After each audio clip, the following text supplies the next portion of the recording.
সবার সাথে তো দীর্ঘদিনের একটা সম্পর্ক আমাদের। তো আমরা খুব খেয়াল করে দেখেছি যে আমরা যতই চেষ্টা করি না কেন আমি সবাইকে হ্যাপি করতে পারি না। এই চ্যানেলে গেলে ওই চ্যানেল কষ্ট পায়, এই সাংবাদিকের সাথে কথা বললে উনি রাতের বেলা বলেন যে আমাকে বাইট দিলেন না কেন। তো এটা আপনারাও বেটার জানেন, রাইট? কারণ এটা ভুল না, কারণ আমাদের কাজ আপনাদের কাজ কিন্তু একসাথে সম্পর্কিত, রাইট? তো আমরা একজন আরেকজনকে আমাদের সাপোর্ট দরকার হবে। ঈদের প্রোগ্রামের জন্য আমি কিন্তু অনেকগুলো চ্যানেল অলরেডি কভার করেছি। আমি মেইন টার্গেট ছিল যে সবার সাথে অ্যাটলিস্ট একবার হলেও আমার কোনো না কোনোভাবে দেখা হবে।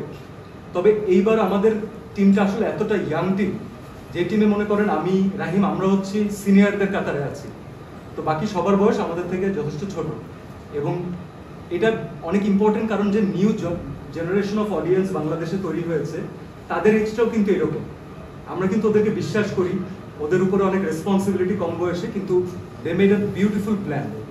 এবং সেটা হচ্ছে আমরা থাকে না যে আমরা এক কেন্দ্রিক প্রমোশন করি, যে আমরা যে প্রমোশন করলাম শুধুমাত্র গুলশান বনানীর মানুষ জানলো, এটা আমাদের কখনোই কাম্য ছিল না। কিন্তু তাদেরকে আমরা ছেড়েও যেতে চাই না। তো আমরা যখন কন্টেন্ট ক্রিয়েশন নিয়ে আমাদের টোটাল প্ল্যান সাজিয়েছি, আমাদের মেইন টার্গেট ছিল যে আজকে যারা গুলশান বনানী ধানমন্ডিতে আছেন তাদের কাছেও আমাদের সিনেমার বার্তাটা যেন পৌঁছাতে পারে। ঠিক একইভাবে বরিশালে, চিটাগংয়ে, ময়মনসিংহে যে ছেলেটা আছে, যে স্টুডেন্ট অথবা যে সিনেমা নিয়ে আগ্রহ প্রকাশ করে, তার নিউজ ফিডেও যেন অবশ্যই পৌঁছায়। এবং সবচেয়ে কম সময়, আপনারা জানেন যে আমাদের টাইম লিমিটেশনস থাকে, কারণ এর আগে অনেকগুলো কাজ করে আমাদেরকে এই প্রমোশনে নামতে হয়। তবে যেহেতু আমাদের সুন্দর একটা প্ল্যান ছিল, আমার বিশ্বাস যে প্রত্যেকটা সোসাইটিকে, প্রত্যেকটা সমাজের স্তরের স্টুডেন্ট থেকে শুরু করে সবাইকে আমরা একটু হলেও টাচ করে যেতে পেরেছি।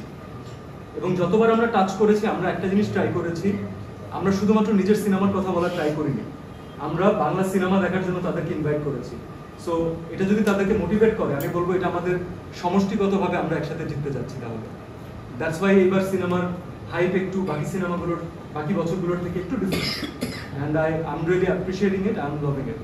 সিনেমাটা আমরা প্রমোশন যখন স্টার্ট করেছিলাম তখন আপনারা খেয়াল করেছেন যে আমাদের অ্যাকশন একটা প্যাটার্ন ছিল। সেই লুকটা দিয়ে কিন্তু আমাদের দর্শকদের সামনে আসা এবং দর্শকদেরকে একটা নতুন সিনেমাতে প্রথম 1 বছর আগে একটু হলেও ইন্টারেস্টেড ফিল করানো। ঠিক ইমিডিয়েটলি পরে আমরা এসেছি, এরপরে আমরা একটা রোম্যান্টিক ইমেজ নিয়ে এসেছি যেটা ওয়ার্ক করেছে। এরপরে আমরা টিজারের সর্বশেষ আমাদের একজন খুব খুব খুব ইম্পর্টেন্ট কাস্টকে ইন্ট্রোডিউস করেছি লাস্ট 5 to 10 সেকেন্ডসে। এখন আপনারা বলতে পারেন যে এরকম কেন? যতগুলো এলিমেন্ট আমরা ইন্ট্রোডিউস করিয়েছি কোনোটাই কিন্তু সিনেমার বাইরের না। সিনেমাটা আমরা প্রথম বানিয়েছি, যদি আপনি আমাকে একটা জনরার অডিয়েন্সকে ফোকাস করে বলতে বলেন, আমি বলবো দ্যাট ইজ ফ্যামিলি অডিয়েন্স। আমি ওইভাবে বানানোর চেষ্টা করেছি যেন আমি আমার সন্তানকে এই সিনেমা দেখাতে পারি। আমার খুব ইচ্ছা থাকবে যে আপনারা, এবং এমন একটা ইম্পর্টেন্ট ইস্যু আমরা এখানে অ্যাড্রেস করেছি, একজন দুজন বলেছেন যে কোনো মেসেজ আমরা পাবো নাকি, সামাজিক মেসেজ পাবো নাকি।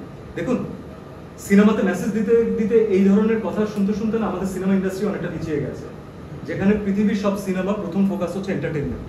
তো আমাদের সিনেমার কাজ হচ্ছে আপনাদেরকে বিনোদিত করা। সেই বিনোদনের মাঝে আপনাদেরকে যদি একটা সুন্দর গল্প আমরা বলে যেতে পারি, যার রেশ সিনেমা হল থেকে বের হওয়ার পরেও আপনার ফ্যামিলির কাছে থেকে যাবে, বাসায় যাওয়ার পরে আপনারা হয়তো খাবার টেবিলে একটু ডিসকাস করবেন, আমার মনে হয় that is the winning moment for us. কারণ মেসেজ দেওয়ার জন্য পোস্টাল সার্ভিসেস আছে। আমি পুরোপুরি আপনাদেরকে সেই জায়গাতে নিয়ে যাব না, ক্ল্যারিফাই করবো না।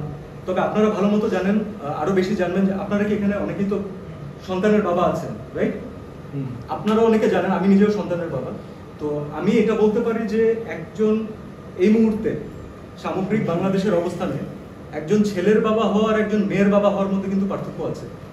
একজন মেয়ের বাবাকে কিন্তু অনেক এক্সট্রা জিনিস মাথায় রাখতে হয়, এবং তা কেন রাখতে হয়? কারণ আমরা সেই বাচ্চাদেরকে আমরা সেই সেফটি, সিকিউরিটি, ওই এনভায়রনমেন্ট দিতে পারিনি। আমরা একটা বিচারও প্রপারলি ইনস্ট্যান্টলি করতে পারি না, সেটার জন্য আমাদেরকে দীর্ঘ সময় অপেক্ষা করতে হয়। তো ভায়োলেন্স আমরা দেখিয়েছি, এটা রাইট, কিন্তু আমি সিনেমা দেখার পরে এতটুকু আপনাদেরকে কাছ থেকে জেনে নিব যে ভায়োলেন্স যদি রাইট মোটিভেশনের জন্য হয়, তখন সেই ভায়োলেন্সটা কিন্তু স্ট্যান্ড আউট করে।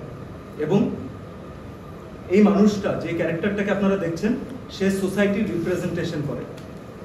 আমি এতটুকু বলে শেষ করতে চাই, কারণ এই মুহূর্তে এই টপিকটা নিয়ে, যেটা নিয়ে আমরা কথা বলেছি সিনেমাতে, সেটা নিয়ে কথা বলাটা খুবই দরকার। এর আগে কথা বললে আরো ভালো হতো।